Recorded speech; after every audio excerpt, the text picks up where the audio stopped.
you have to invest in yourself. You have to invest in your growth for so many different reasons. One of my favorite reasons is people won't invest in you until you invest in you. Like, how are you going to ask other people to pay you and you're not even investing in yourself to grow, to become better, to become more skilled at what you actually do? It's like you have to be investing in yourself long before anyone actually ever pays you. Hey everyone, welcome back to another episode of the Walk to Wealth podcast. If you're tuning in on YouTube or any of the podcast directories, make sure to do yourself one teeny tiny little favor and make sure to give us a follow because I don't want you to miss out on any of the amazing episodes I got coming on this year. Without further ado, let's get right into this one. I got a brand new series for you guys. This series is all about conferences.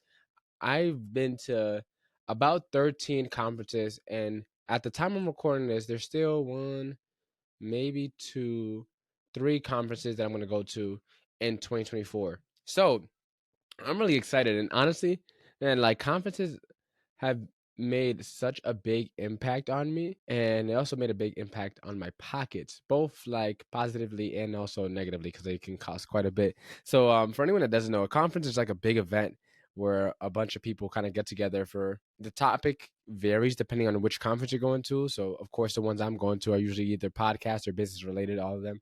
I started off as real estate related, and for me, the reason why I started going to these conferences, honestly, is because when I got into Keller Williams and I got licensed as a real estate agent, they pretty much hammer you on like you got to go to training, you got to do all the training, you got to do all the KW stuff. They're always offering training, and you kind of get indoctrinated into believing that you have to go to all of these things. And I 100% agree that you have to invest in yourself. You have to invest in your growth for so many different reasons. One of my favorite reasons is people won't invest in you until you invest in you. Like, how are you going to ask other people to pay you and you're not even investing in yourself to grow, to become better, to become more skilled at what you actually do? So it's like you have to be investing in yourself long before anyone actually ever pays you, right? Number two, when I dropped out of college, that didn't mean the end of my education. That meant the end of my formal traditional education, right? I'm still learning all the time. And with conferences, it's a great way to learn about things that you actually want to do and talk to a bunch of people that are probably doing what you actually want to do instead of taking a bunch of gen eds. So it's kind of like it's you getting your education, right? And so I'm getting into KW, and they're like, "Oh, Keller Williams, they have a big conference called Family Reunion." And so honestly, I had some money saved up because I had got my college refund and I had all that money invested in index funds. So I had some money saved, and I was working at Sign the Whale, so I had money saved from that. And from there, you know, I had some money, so I was like, you know what? Screw it. Why not? I'm gonna go to family reunion. So some of you guys know the story of when I taught my first social media class. I'll do a quick little recap, but my first social media class I taught was back in February of 2022. It was the week before family reunion, and going there, I knew that I was going to see a bunch of people from the class. So I did the class and I killed it, and then I went there and Keller Williams, that family reunion conference, if I'm not mistaken, was about 15,000 agents of like Orlando, and that conference, if I'm not mistaken, the ticket was about like $7.99, all in with the hotel and with the airplane. I probably spent maybe close to like 1,500 if I'm not mistaken. A bit expensive, but that's actually on the lower end of the spectrum in terms of like how much I've spent for stuff. So that in terms of pricing actually wasn't all that bad. And if I'm not mistaken, it was a 4-day conference and it was like all day.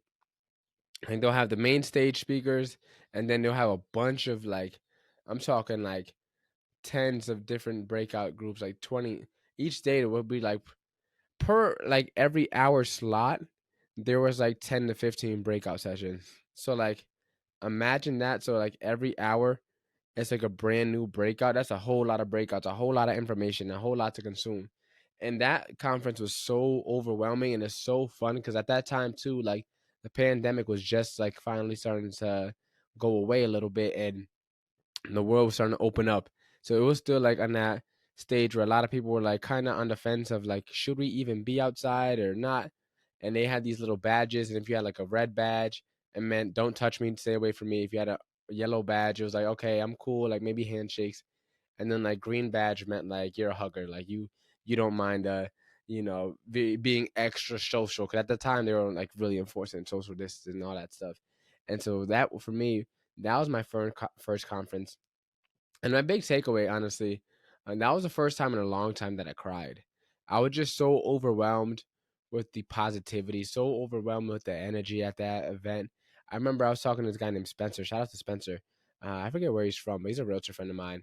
And when I was talking to him, he was asking me like about the conference and how I felt, and just like I was trying to explain myself, and I don't I don't remember what exactly I said. I just remember crying, like with tears of joy. It's just so much overwhelming like positivity.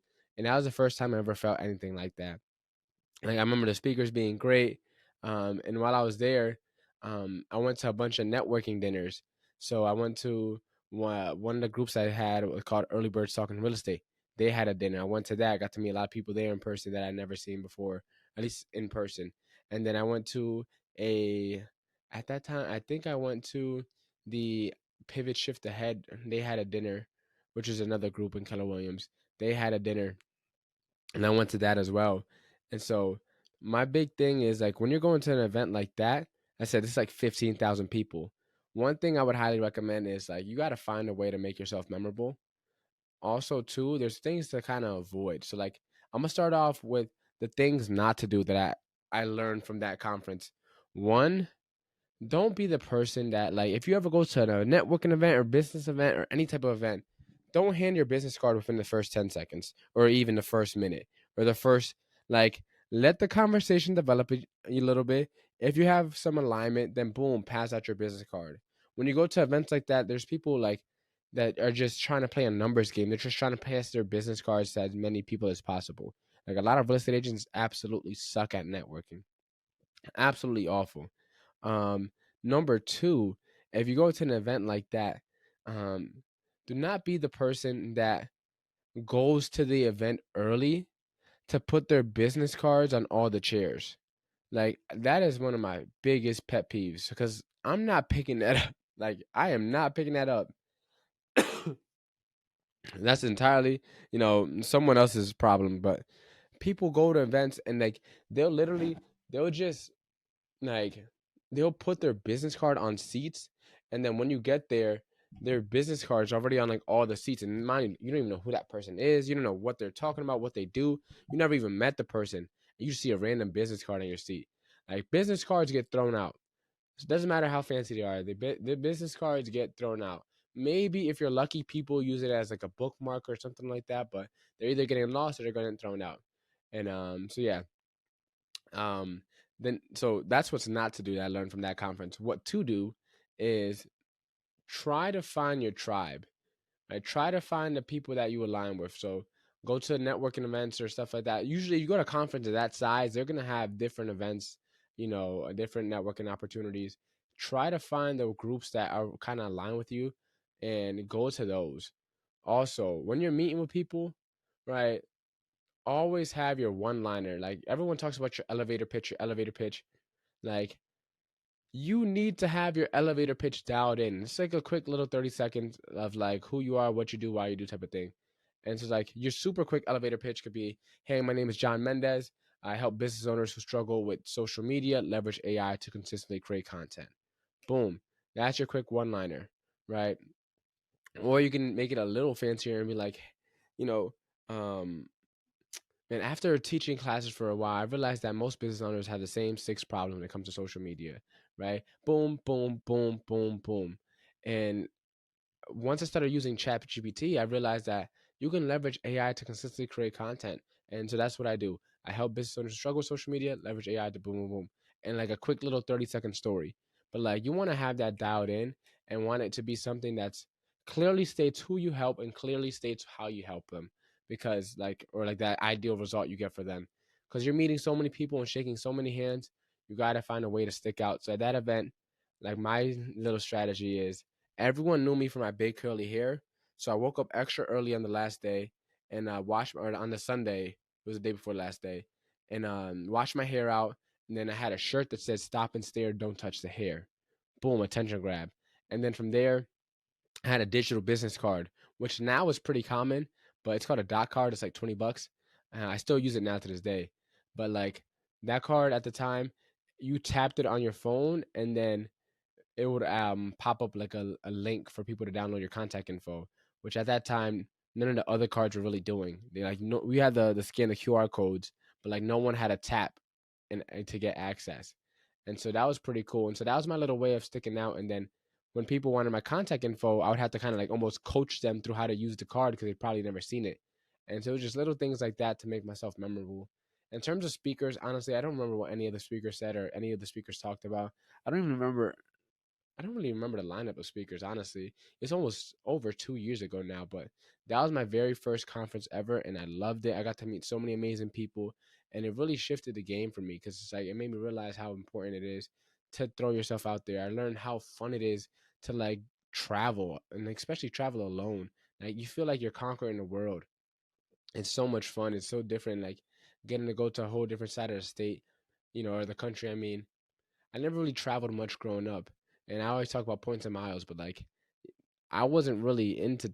I was We didn't have the money to travel, so it's like that was my first ever trip in a long time. I mean, I went to Dominican Republic in 2019, but yeah, so it was like almost 4 years since the last time I had a trip when I went to that first Keller Williams conference, and I had, as I said, I had a blast. And so conferences like that, I plan on going back next year, not as a real estate agent, but I may go back and then try to just find a whole bunch of clients, honestly.